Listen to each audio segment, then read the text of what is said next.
Good morning, mga kachurba. Good morning, mga kachurba. Kamusta? Okay. Nag-aagahan ko na ang pagkachurba sa iyo, kakachika. Alam mo ba, ang cellphone ko, gusto mo nakakaloka, parang gusto natin may tapon. Nakakaloka. Hindi ako video. Sakit sa ulay, stress ako. Break it down. Nakakaloka talaga nga.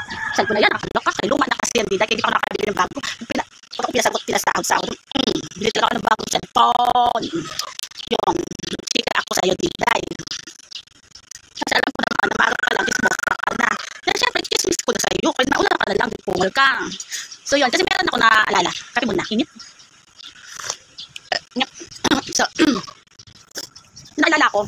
So itong isang babae na to, naging solong anak siya. Pero may mga kuya siya. Pero naging bunso siya. Kahit na sabihin natin bunso siya, andyan mga kuya niya, tatlong kuya niya, siya nag-iisa. Kahit na, naasikaso siya, naalagaan. Kasi nga, isa lang siyang babae. Pero itong babae na to, naging, hindi man siya naging masaya palagi. Kumbaga, masaya kasi nandiyan yung parents niya lagi, naasikaso siya, yung mga kuya niya nababantay, napapakain. Kasi nagkaroon ng nagkaroon siya ng mga kapitbahay na napakadaming bata, diday. Oo, ang dami ng mga kapitbahay na bata na halos mga pusa akong mga anak. Kakapanganak pa lang ngayon, bago siguro ilang buwan pa lang. Buti siya naman. Tapos ang maging kasiyahan nung babae na ito, ang daming babae ang naging anak. Kasi bawat nalalabas na baby, puro mga babae. So itong babae na to, halos doon na matulog mag-asikaso doon sa kapitbahay. Ewan ko ba naman dyan, bakit dapat kapitbahay inaasikaso mga samantalang sa bahay, siya, laro-laro lang. Pero siya, nasa kapitbahay. Yun, inaasikaso yung bata. Yung pala, na-request pala niya yung sa parents niya na magkaroon siya ng kapatid na babae. Kasi nga may mga kuya na siya, solo siyang babae na baby siya. Gusto niya magkaroon siya ng panibagong kapatid na babae. Ayun talaga na-request sa kanya sa parents niya. Araw-araw inaano niya sa parents niya na gusto niya ng baby. Gusto ko ate siya, gusto niya maging ate. So, ang ginawa ng mag-asawa, nag-usap din yung mag-asawa kasi lahat mga busy sa trabaho. Ngayon, ang ginawa ng mag-asawa, sumali siya sa mga simbahan. Kasi nagsisimba naman sila every Sunday. Kaya lang, di ba meron doon mga couples for Christ, yung dati kasi sa mga simbahan, maraming mga samahan, ibang grupo, parang mga grupo ba para sa mga mag-asawa. So yung parents niya, talagang sinali lahat ng mga grupo-grupo na kahit pagod siya sa isang linggo na trabaho, pag Sunday may samahan ng mga mag-asawa. Yun, lagi siya kasama ng parents mo pag napunta yung mama niya at papa niya doon sa mga samahan. Yun, pagdating doon, nag-enjoy naman siya kasama kasi nga may mga bata pa rin, siyempre mga batang babae. Sa awa naman ng Diyos, naging masaya yung babae, naging masaya kasi after nung ilang taon na pinasama ng parents niya, nagkaroon siya ng baby, yung mama at papa niya, naging isang baby. So tuwan-tuwa yung babaeng to kasi nga nagkaroon siya ng kapatid. O for the first time nagkaroon na siya ng kapatid na babae. Kasi 8 years old na siya doon. Nagkaroon siya ng kapatid. Tuwan-tuwa siya kasi papasok siya sa school, tapos uwi siya ng uwi. Halos lahat siya nag-asikaso. Minsan siya naglalaba kahit medyo bata-bata siya. Kasi lang siya, grade 2 ata, grade 3. Grade 3. Tapos mag-ano siya. Kumbaga, in-accept niya lagi ang responsibilidad niya. Kasi ayun ang wish niya eh. Ayun ang wish niya kay Papa Jesus na magkaroon siya ng kapatid. Kahit na ayaw na niya maging solo na babae na magkaring baby. Mas gusto niya maging responsibilidad, maging ate. Oo. So ngayon, nangyari. Masaya kasi hanggang sa lumaki yung bata, yung baby na yun. Alaga niya dati.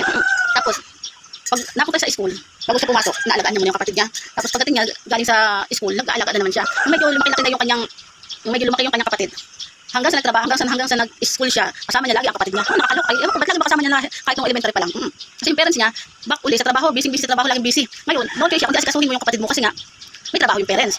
So ang ginawa ni ate, pumasok siya sa school. Pagdating ng, bago magtanghalian, pasok na siya. Yung parents niya naman, wala din dyan. So nagpaalam siya sa asawa niya, nagpaalam siya sa teacher na sasama niya ang mga kapatid kasi walang bantay. So kinobring niya talaga, kasi kasama niya sa school, no choice. Pinayagan naman siya ng parents niya hanggang sa makatapos ng school, kasama naman yung kapatid niya. Ay nakakatawa kasi cover niya ang kanyang kapatid. Mulat dumating sa buhay niya, kumbaga para sa kanya binigay siya ng Papa Jesus na nagbinigay siya ng wish niya noon pa. Kaya kinoberan niya, responsibilidad niya simulat sa pool. So nangyari, hanggang lumaki na yung kapatid niya. Siya nag-asikaso hanggang sa nagkaroon siya ng trabaho. Nagkaroon siya ng trabaho pero yung kapatid mo medyo high school pa siya nagtatrabaho. Pero nagtatrabaho siya, asikaso na naman siya kasi may mga nasunod na naman ng mga kapatid. Hindi niya akalain sila ang bibigay niya na isang kapatid na babae. Kasi ngayon ang wish niya nagkaroon ng kapatid. So dinagdagan siya ng pangatlong babae hanggang sa naging balo silang kapatid. So naging 4 silang babae. So no choice, responsibility pa rin niya hanggang sa nung mag-aaral na yung kapatid niya, nag-graduation na yung kapatid niya sumunod sa kanya. Tapos yung katong kapatid niyang unang-una na naging unang babae niya, cover na sobrang close silang dalawa. Kasi nga, siya yung unang-unang babaeng kapatid na na-request niya, ayun ang naging binigay sa'yo ng Diyos.